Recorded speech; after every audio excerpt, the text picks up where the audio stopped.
YouTube is offering Hollywood celebrities and entertainers a free detection tool to handle their deepfakes. Hey GadInsiders, welcome to your go-to tech place. Last month, YouTube introduced its likeness protection tool, which helps identify content in which a person's face appears altered or generated using AI to government officials, journalists, and political candidates. Now it's extending its access to entertainers, including actors and musicians who are at risk of having their faces misused. YouTube says it's expanding their likeness detection technology to the entertainment industry, talent agencies, management companies, and the celebrities they represent. Likeness detection looks for AI-generated content with a deepfake of their face and gives them the power to find it and request removal. Celebrities and entertainers are eligible to access the tool regardless of whether they have a YouTube channel. The move comes after hyper-realistic AI videos of dead celebrities made by Sora rapidly spread online. In February, Irish director Ruari Robinson created a stunningly realistic clip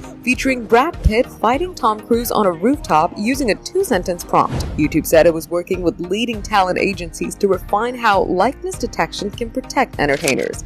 It's doing the right thing by providing these tools at no cost to the talent so they can protect their name. The expansion of the detection comes after getting complaints from high-profile Americans about YouTube's process for flagging and removing deepfakes from the platform, especially as AI accelerates the creation of fabricated content. Sure, this won't eliminate deepfakes entirely, but it can reduce their reach and impact by making it harder for manipulated content to go undetected. For more updates, subscribe to GadInsider, like and share the video, and don't forget to press the bell icon so you never miss any update.